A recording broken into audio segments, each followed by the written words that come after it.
We are brought into this world in an unnatural way, birthed in a white room by someone with plastic gloves covering their hands, sometimes with forceps, and lights so unnaturally bright. This is how many of us have entered into this incarnation, into this physical form. After being born, we're injected with chemicals.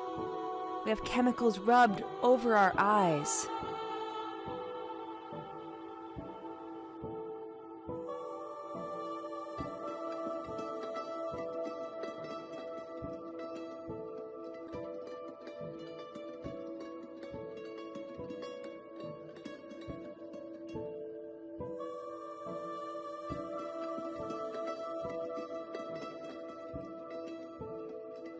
And then the mental indoctrination begins. We're given a list of rules, and we learn about man's law. Our whole reality is shaped by these thought forms, by these mind viruses. We become so limited in how we interact with the world and what our true powers are. But something inside of us seems to have realized that we have forgotten something quite important. And that is the power of our imagination.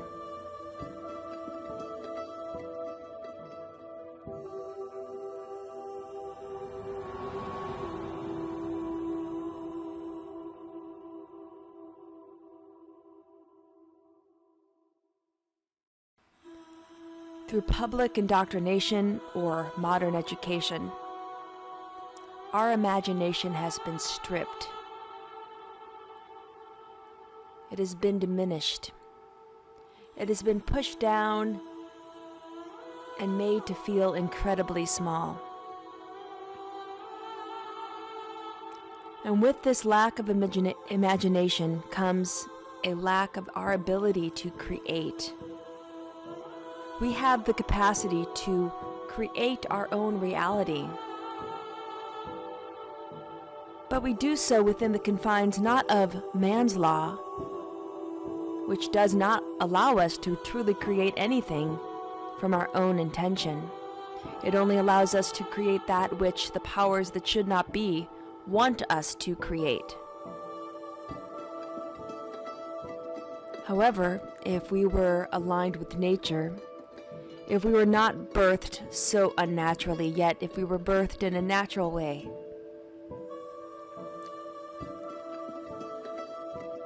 and we came into this world with loving hands, and we were not subdued with chemicals and injected with poisons,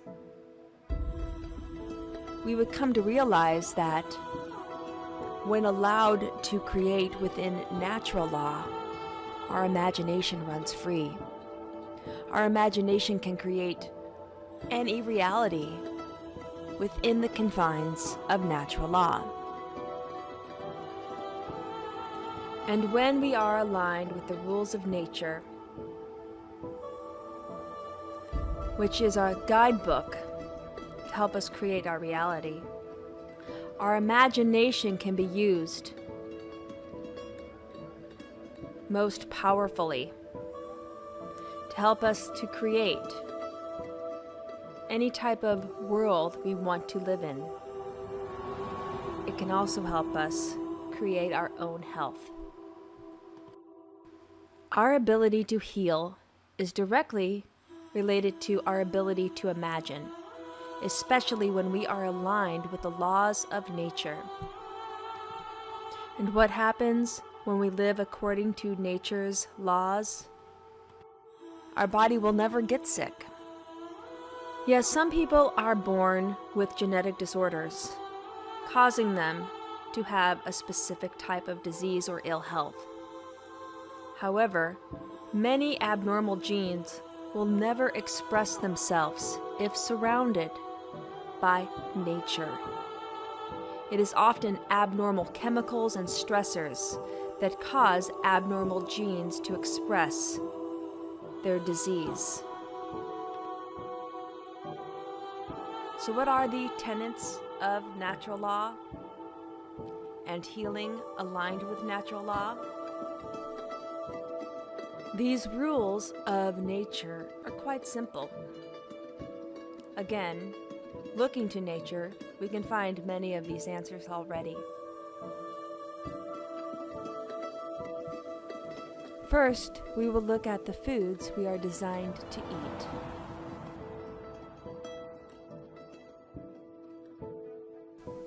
Humans are more similar physiologically to other animals that are classified as frugivores.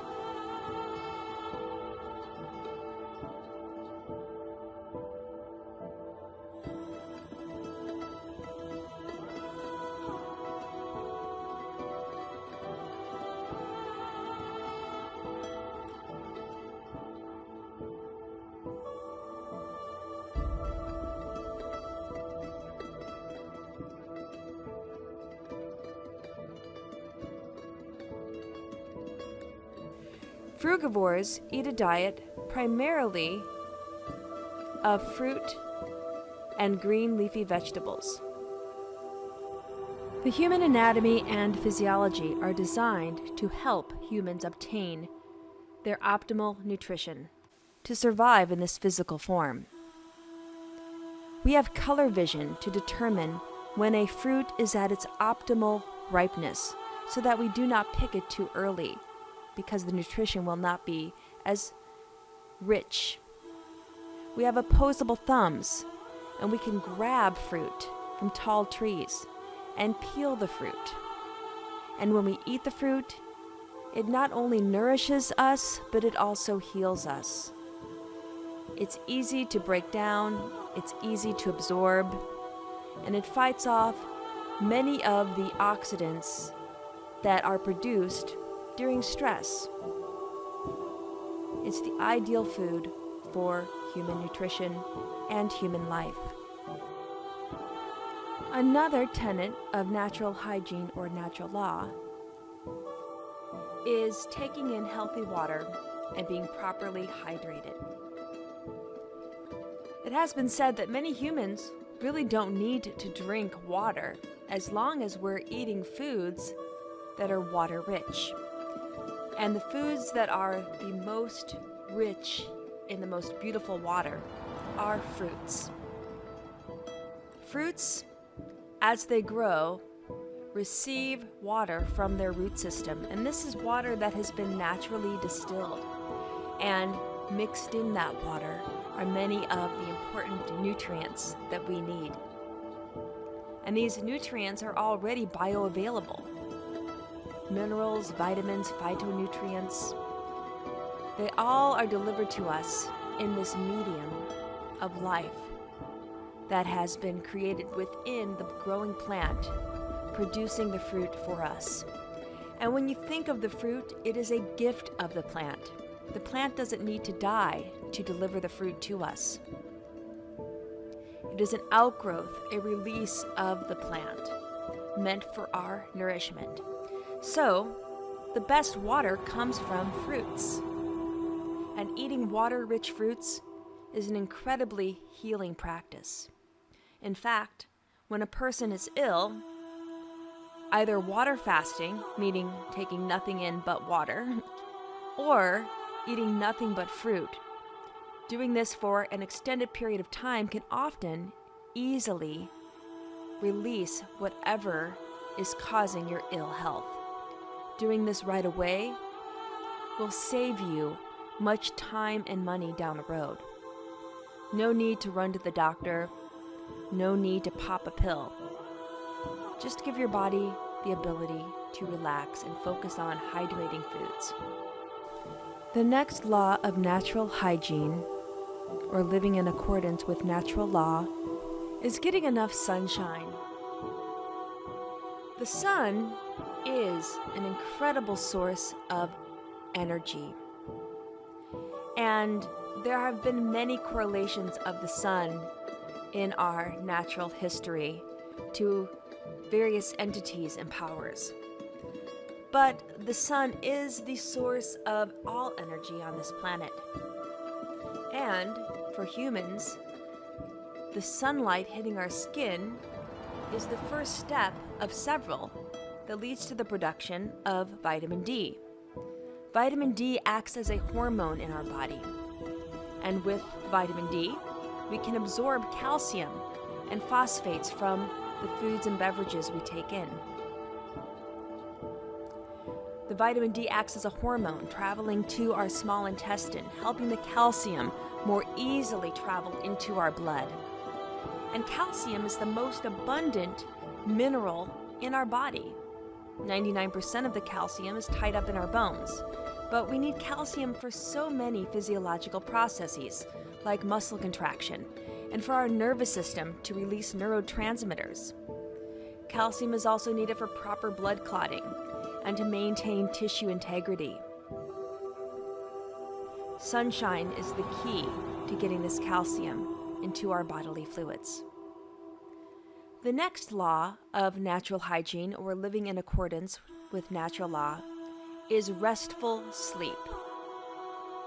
Now, the exact number of hours that a human should sleep every night will vary. Not everyone is exactly the same here.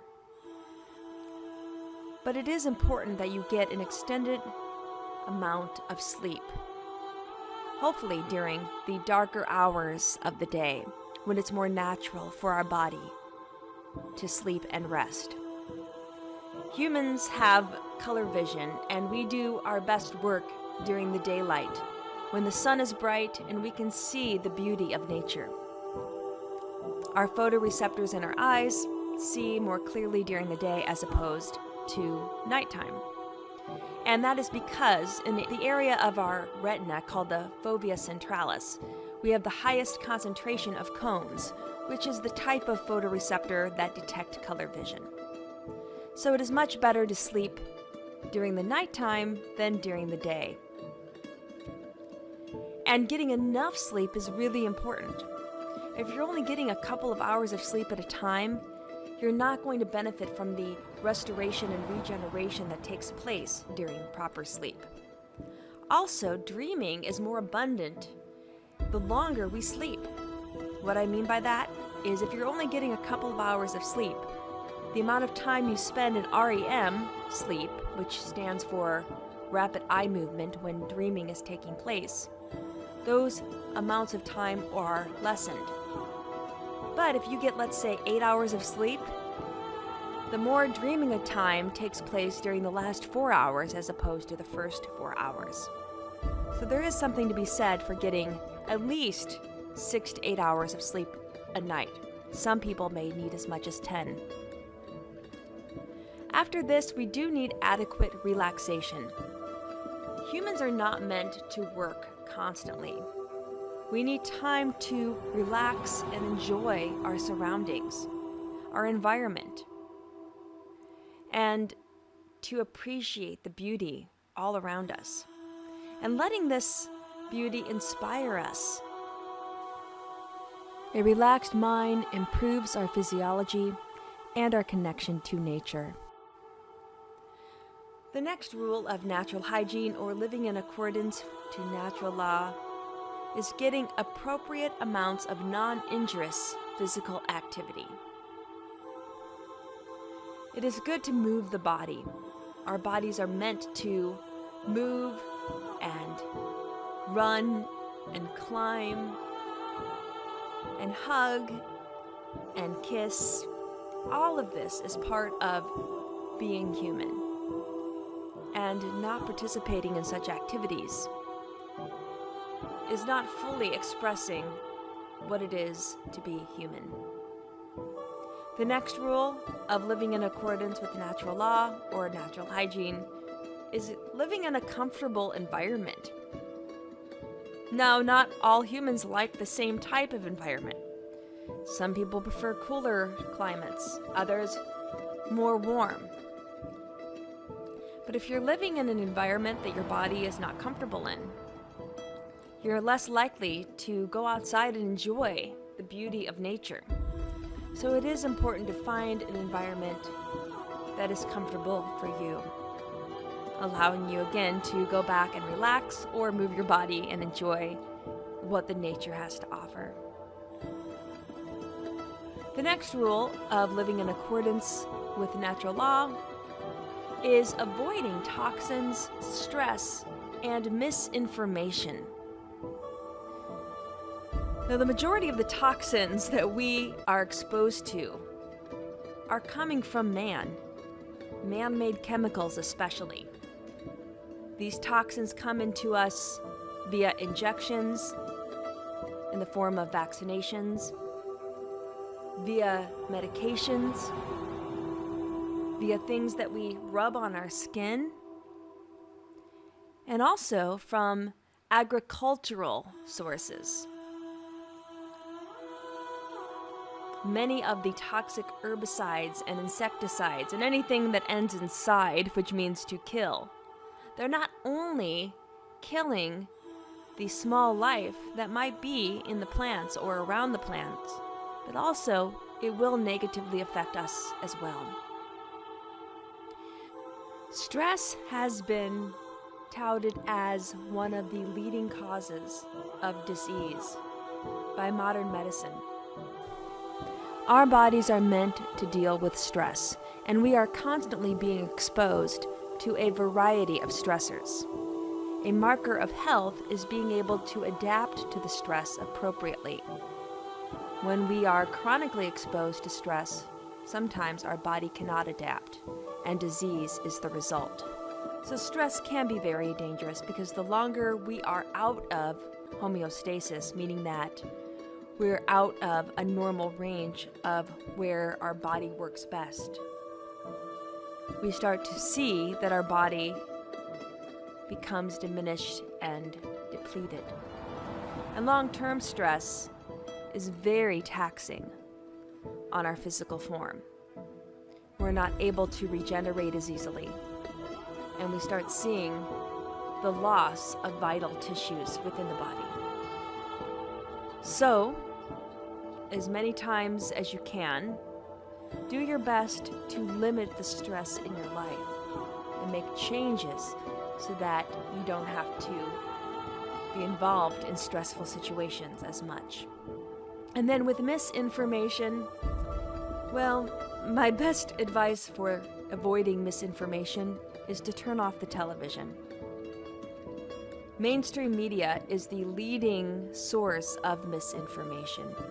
Mainstream media is simply the talking heads of the powers that should not be. And again, this is part of the control system that is limiting your imagination. The goal is to enhance your imagination and not be limited by what those powers are trying to indoctrinate you with. So do your best to avoid this type of misinformation. What you see in front of you is usually all you really need. And last but not least, to help live in accordance with natural law, it is very important to nurture positive social relationships with other humans, with other beings, animals, plants, nature as a whole. Help to develop these social relationships. They not only allow you to connect and reflect back to yourself who you are, but connecting with other humans and even animals and nature does increase our longevity, it reduces anxiety, and allows us to develop empathy and have better emotional regulation. By respecting the laws of nature, we can regain physical health. Nature has everything we need to thrive. And once we have physical health, our imagination then can be unleashed so that we can become the creators of our reality.